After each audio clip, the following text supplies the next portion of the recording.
وہ بدستور موجود کی طرف متوجہ تھی۔ وہ دھیرے سے بولا، ان حرامزادوں نے انہیں باندھ کر اوپر نیچے رکھی ہوئی چارپائیوں پر لحافوں کے پیچھے پھینک دیا تھا۔ انہیں تلاش کرنے میں کچھ دیر ہو گئی۔ جب میں ان تک پہنچا تو وہ دونوں زندگی کی بازی ہار چکے تھے۔ میں انہیں کمرے سے باہر نکالنا چاہتا تھا کہ ایک حرامزادہ نے لائٹر جلا دیا۔ میں دھوکے میں مارا گیا تھا۔ میں نے اسے مردہ سمجھ لیا تھا۔ اس خبیث میں زندگی کی کوئی رمق باقی لگتی نہیں تھی۔ پھر کیا؟ میں بمشکل آگ سے بچ کر باہر نکلا۔ آگ تو ایسے بھڑکی تھی جیسے کوئی بم پھٹا ہو۔ میں نے دوڑ کر دوسرے کمرے دیکھے، کوئی نظر نہ آئے تو صحن میں پڑے ہوئے بچے کو اٹھا کر گھر سے نکل آیا۔ اسی وقت مسجد میں اعلان ہونے لگا۔ میں اگر کچھ دیر وہاں اور رکتا تو لوگ مجھے گھیرے میں لے کر مار دیتے۔ میری حالت عجیب ہو رہی تھی۔ میں موجود فرزانہ اور شانوں کے زندہ بچنے پر اطمینان کی سانس پھیپھڑوں میں اتارتا یا چاچے چراغ اور چاچی کی بے بسی کی موت کا ماتم کرتا۔ پیا نے ہاتھ اٹھا کر بتی آف کیا، سپاٹ لہجے میں بولا، میں نے گاڑی بڑی حویلی کے قریب روک کر کچھ دیر تمہارا انتظار کیا۔ تم نہیں آئے تو میں سمجھ گیا کہ تم پھنس گئے ہو یا شو ہو گئے ہو اور کھالا بھی فنش ہو گیا ہے۔ اور پھر وہاں بے مقصد ٹھہرنا خطرے سے خالی نہیں تھا، اس لیے گاؤں سے نکل آیا۔ میں نے دونوں ہاتھ ڈیش بورڈ پر رکھے اور اپنا چکراتا سر ہاتھوں پر ٹکا دیا۔ اس غیر متوقع طور پر درپیش آنے والی صورتحال نے میرا ذہن بھگ سے اڑا دیا تھا۔ دونوں بہنیں موجو کو ہوش میں لائی تھیں اور خوشی کا اظہار کر رہی تھیں۔ ابھی انہیں خود پر ٹوٹ پڑنے والی قیامت کا علم نہیں تھا۔ میں چاہتا تھا کہ اپنے ٹھکانے پر پہنچ کر ان کو دکھ سہنے کے لیے تیار کرنے کے بعد وہ اندھونا خبر سناؤں گا۔ انہیں ابھی پتہ چل جاتا تو وہ چیخ چیخ کر آسمان سر پر اٹھا لیتی۔ شانوں نے میرے بازو پر ہاتھ رکھا اور خوش ہو کر بولی، موجو کو ہوش آ گیا ہے بھائی۔ میں نے بمشکل اپنے آنسوؤں کو اپنے اندر ہی روکا۔ دونوں سیٹوں کے درمیان رکھی ہوئی پانی کی بوتل اٹھا کر اسے تھمائی۔ اسے پانی پلاؤ اور خود بھی پی لو۔ بھائی تم کب پہنچے تھے؟ آرام سے بیٹھ کر باتیں کریں گے، ابھی جو کہا ہے وہ کرو۔ امی ابا نظر نہیں آ رہے، کیا گھر میں ہے وہ؟ ہاں۔ ٹھیک تو ہے نا؟ ہاں وہ ٹھیک ہے، انہیں بھی کل لے آؤں گا۔ کہاں؟ کیا ہم گھر کی بجائے کسی اور جگہ جا رہے ہیں؟ ہاں شانو، یہی سمجھ لو، یہاں رہنا اب مناسب نہیں رہا۔ ہم کہاں جا رہے ہیں بھائی؟ کچھ تو بتاؤ، میرا دل گھبرا رہا ہے۔ میرے گھر؟ تمہیں گھبرانے کی ضرورت نہیں، میں جو ہوں۔ تم ہمیں کہیں نہ لے کر جاؤ، واپس نورپور پہنچا دو امی ابا کے پاس۔ پر یہاں ہم سب کی جانوں کو خطرہ ہے۔ بھائی یہ کون لوگ تھے؟ ہماری جان کو کیوں خطرہ ہے؟ ہماری تو کسی سے دشمنی بھی نہیں ہے۔ فرزانہ کرہا کر بولی، مجھے علم نہیں تھا کہ وہ کن حالات سے گزری تھی۔ انہیں حالات کی نزاکت کا کس حد تک علم تھا، اس لیے انہیں کچھ بتانے سے پہلے ان واقعات کے بارے میں جاننا ضروری تھا جو ان کی آنکھوں کے سامنے واقع پذیر ہو چکے تھے۔ ممکن ہے کہ انہوں نے کچھ دیکھا ہی نہ ہو اور نیند کے عالم میں ہی بے ہوش کر دی گئی ہوں۔ کہا تو ہے آرام سے بیٹھ کر بات کریں گے۔ میں نے ذرا سخت لہجہ اختیار کیا۔ پیا نے انگریزی میں کہا، تو میں نے راستے میں نہیں بتاؤ کہ ان کے ماں باپ مر چکے ہیں، ورنہ ہمارے لیے بہت مشکلات پیدا ہو جائیں گی۔ فکر نہ کرو، میں سمجھتا ہوں۔ پکی سڑک ختم ہو گئی تھی۔ سولنگ کی اونچی نیچی اینٹوں پر گاڑی اچھلنے لگی تو پیا نے رفتار کم کر دی۔ تھوڑی دیر بعد سولنگ بھی ختم ہو گیا اور گاڑی کو بڑے جمپ لگنے لگے۔ فصلوں اور سیم زدہ خالی رقبوں کے درمیان اس سڑک پر دن میں خاصی چہل پہل ہوتی تھی۔ رات کو یہ علاقہ لمبی تان کر سوتا تھا۔ کہیں کہیں کتوں، گیدڑوں اور بھیڑیوں کی آوازیں سنائی دیتی تھیں۔ میں نے گاڑی میں لگی ہوئی گھڑی پر ٹائم دیکھا اور چونک گیا۔ ہم نے 2 بجے سردار انصر کے ڈیرے پر پہنچنا تھا اور اب 3:15 ہو رہے تھے۔ بھٹا پورا مظفر گڑھ کا چکر کاٹ کر بصیرہ تک پہنچنے میں مزید 1 گھنٹے کا سفر حائل تھا۔ تب تک صبح کی سفیدی نمودار ہونے کی وجہ سے ہمارے لیے نئی الجھنیں سر اٹھانے لگیں گی۔ میں نے اپنے خدشات کا اظہار دبے لفظوں میں پیا سے کیا۔ وہ سوچ میں پڑ گیا، پھر بولا، تو کیوں نہ ہم بصیرہ جانے کے بجائے ملتان کا رخ کریں؟ بات تو ایک ہی ہے یار، صبح ہو جائے گی۔ صبح تو ہو کر ہی رہتی پیارے۔ ہم ایسا کرتے ہیں کہ بجائے مظفر گڑھ شہر میں سے گزرنے کے شارٹ کٹ راستہ اختیار کر کے ملتان چلے جاتے ہیں۔ ہم 1 گھنٹے سے بھی کم ٹائم میں منزل پر پہنچ جائیں گے۔ کیا تم نے وہ گلگشت والی کوٹھی دیکھ رکھی ہے؟ نہیں، مغرب نیلوشا نے اس کا ایڈریس سمجھا دیا تھا۔ اگر ضرورت پڑی تو ملتان پہنچ کر اس سے فون پر رابطہ کر لوں گا۔ اس نے اپنا موبائل نکالا، پھر سر نفی میں لا کر بولا، یہاں بھی سگنل نہیں ہے۔ دنیا چاند پر پہنچ گئی اور ہمارے ہاں بھی موبائل نیٹ ورک کا مسئلہ مکمل نہیں ہوا۔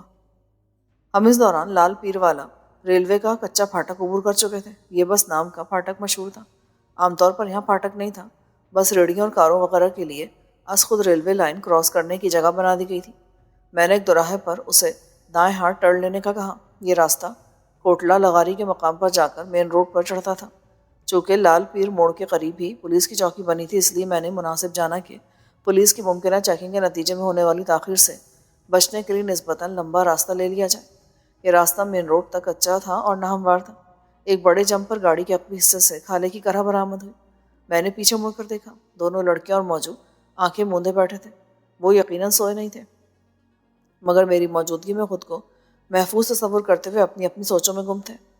کھالے کی دوسری کرہ نسبتاً بلند تھی۔ لڑکیاں چونک کر پیچھے دیکھنے لگی۔ بھائی، یہ کون لیٹا ہے؟ شانو گھبرا گئی۔ خالہ ہے، گر گیا تھا بیچارہ۔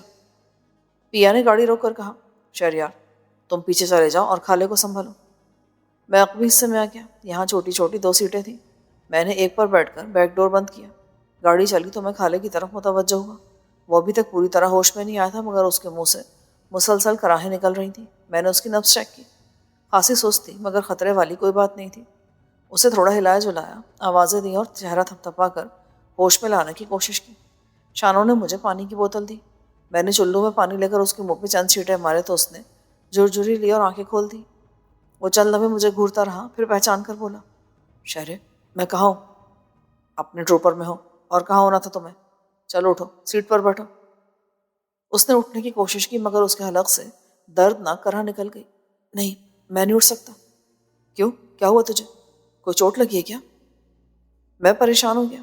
اس نے تکلیف کی شدت سے آنکھیں بند کر لی۔ بولنا چاہا مگر کہا کچھ نہیں۔